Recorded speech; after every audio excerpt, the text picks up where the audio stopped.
Charlotte, how are you? I'm great. How are you? I'm good. How was your session today?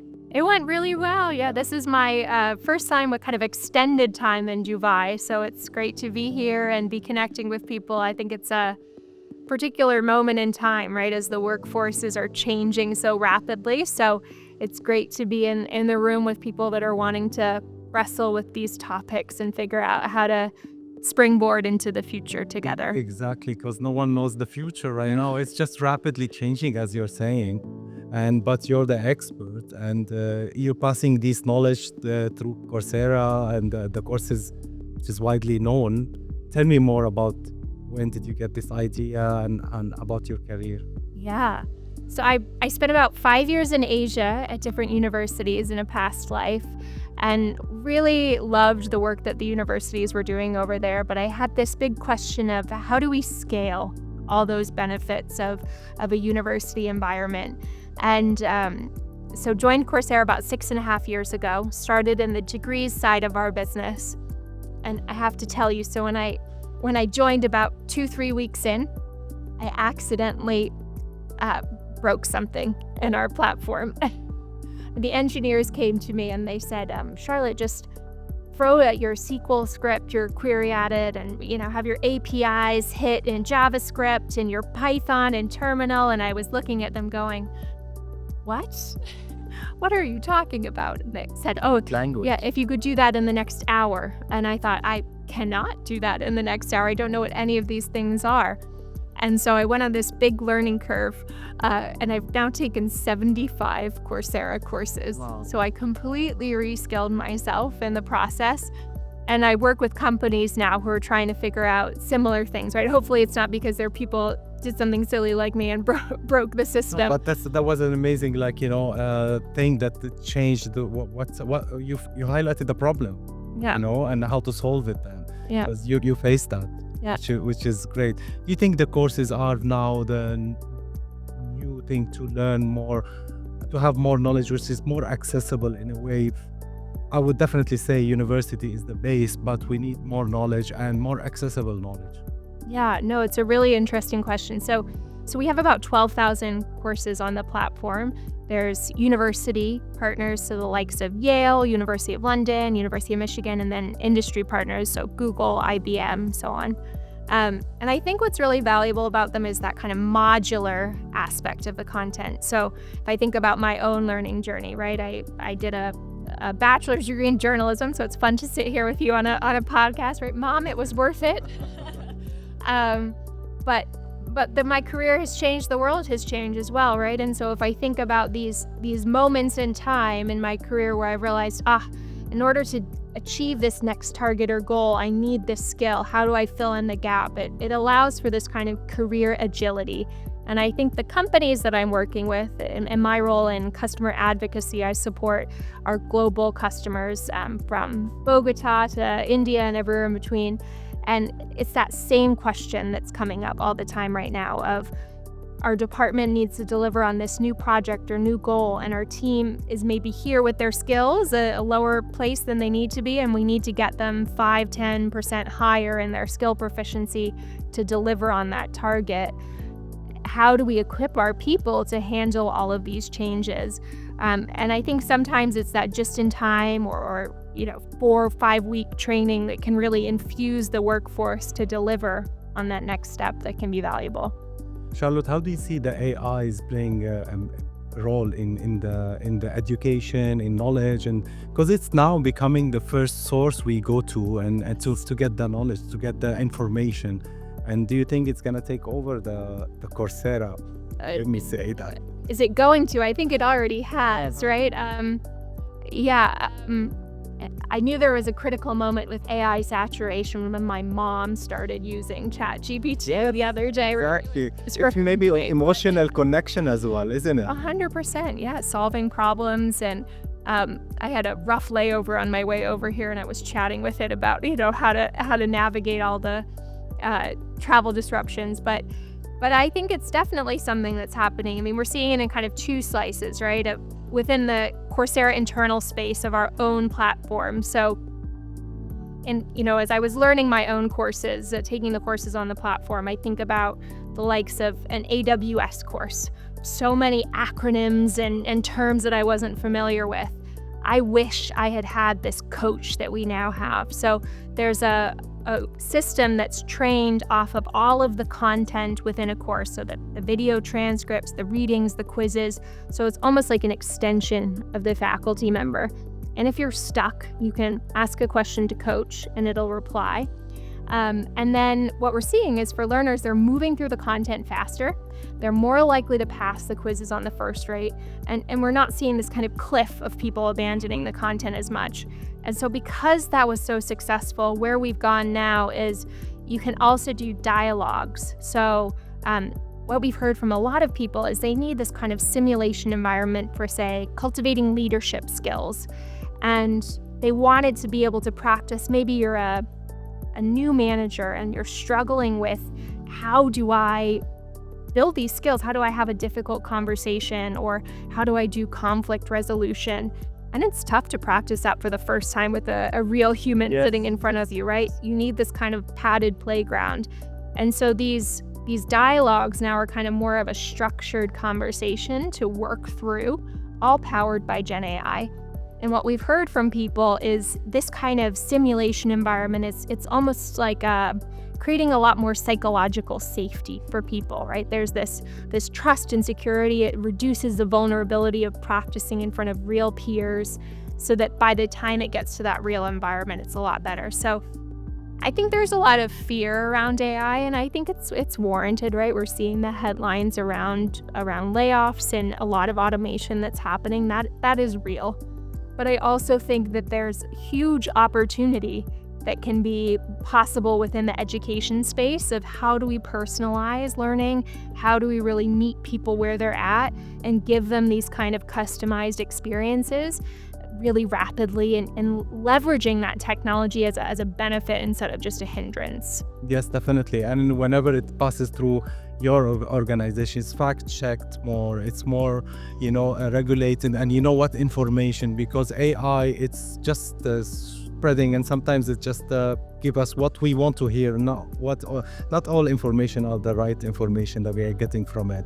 So when it's regulated and it's fact-checked through you guys, it's much better to use it as a tool. But you mentioned something about we are sometimes afraid to have the information directly from a person. We'd rather have this machine in front of us to build that trust in us. But do you feel like courses are always related to the person and who is giving them? And we've seen a lot of speakers like you and so many amazing speakers.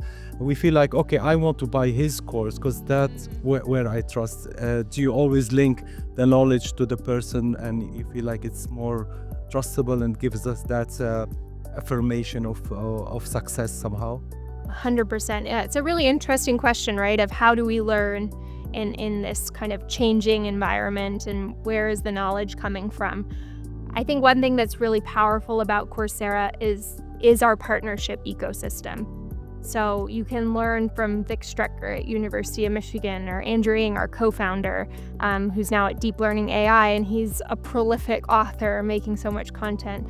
Or even this morning, Anthropic just announced they're one of our newest industry partners. They've launched 2 courses that are now on my to-do list to take. Right, this is where the source content is coming from. And if I think about net new innovation, I want to learn from Anthropic specifically about how they're seeing Gen AI evolve, what's happening with Claude, what's happening with MCP, which they developed, right, as a concept. These are the areas that I really want to hear from the source, right? And then as a platform, what Coursera can offer is these wraparound services, the likes of Coach, Dialogue. We also have a role play solution. But I think the other layer of it is customization is real, right? People will want to hear from not just the experts, but also their own internal environment and ecosystem.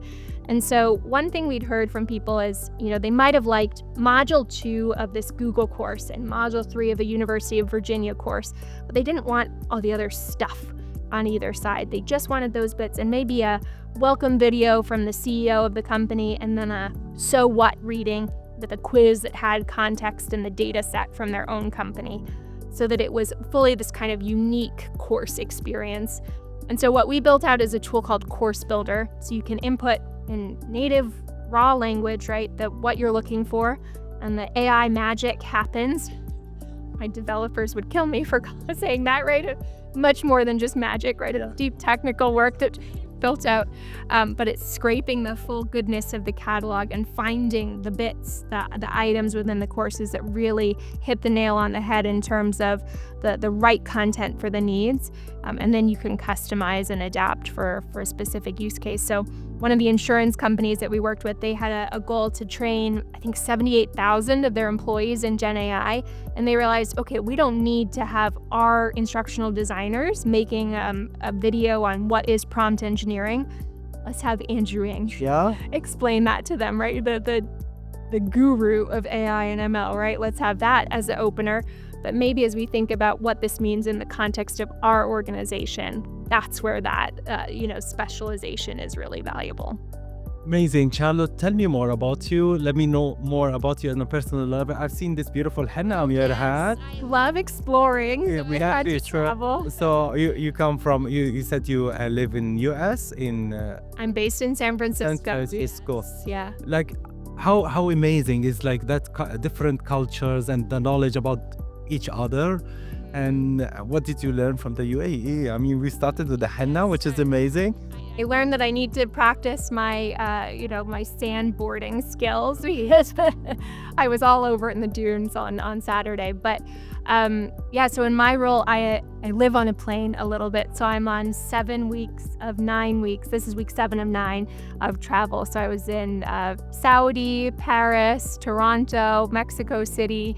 And I love getting to meet people, and I'm often traveling to meet our local teams across Coursera. Coursera has a globally distributed team, so getting to meet local people, but who know who I am, because I'm a Coursera person, and getting to immerse myself a little bit more in the cultures in the region. I think that's really important, right? As we think about this platform, 190 million learners, it's still.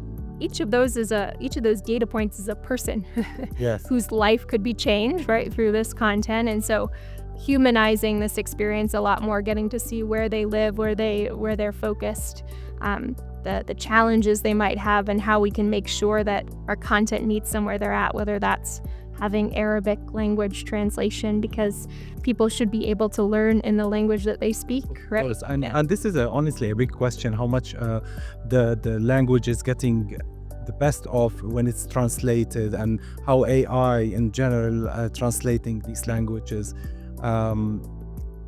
because you want the language with the meaning of it, not only exact translation.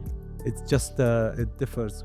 Yeah. But I think it's improving, right? It's one of those kind of cost economics questions where even just a couple months ago, it was more pricey to do a translation. And day by day, as the technology increases, the models get better, it's getting more cost efficient. So we're seeing actually a move from just translation to even dubbing as kind of an investment that we're moving toward. To see the lips moving and somebody speaking Arabic and then German and Spanish, right? That's a whole different thing. But it's good. I would like, I have a podcast. I would love, to dub it if the AI can dub it and still, but can it deliver the same meaning and emotion? That's what we need, I think it'll get there pretty soon. Yeah. Faster than we're realizing. Yes. Get ready. Yeah. So you think in the future we can customize our own courses and go to the AI directly and have our own, and how much this is helping people to create courses? Yeah. I mean, I think it's transforming and taking place already, right? If you think about a lot of the tools like Synthesia, where you can just type in text and it has an avatar and it makes the course. We're seeing that happen a lot, where people might make a video and then put it into Course Builder. You can edit it a lot easier as well, because if, say, an instructor makes the initial course and then they leave the organization and you want to update it, what do, right? You can fully re-record everything, or you could use something like a Synthesia tool and edit it directly, and the avatar doesn't join or leave an organization, right? Because it's an avatar. So we're seeing that happen a lot, but I think customization is definitely going to need to happen, right? If you think about, maybe I built that course, if I was that insurance company, I built the course last year on GPT-4. Now we're at 5. We probably need to go back in and update that course, right? Because what the model can do is different now. And so how do we advise people accordingly on the opportunities, the security risks, so much more, right? And so that content freshness is something I think we're seeing is really important now more than ever. Amazing. Thank you so much, Charlotte. It was lovely talking to you. Too. I tried to take you out of your corporate world, but I couldn't. Ask you about the henna. Did you visit the desert already? I did, yes. I've been seeing quite a bit. I went to the dunes, rode a camel, went to Aura Sky Pool and Dubai Miracle Garden, Museum of the Future. So I've been able to see quite a bit while I've been here and really blown away. So I kind of want to stay. Yes, you have to. It's an amazing weather now. I know, right? I'm walking around in the evening. Last night I walked around the palm and was just like, oh, this is heavenly. So That's it's lovely. been great to be here. It's great to talk to you, Charlotte. Nice to meet you. Thank you so much. So nice to meet you too. Thank you.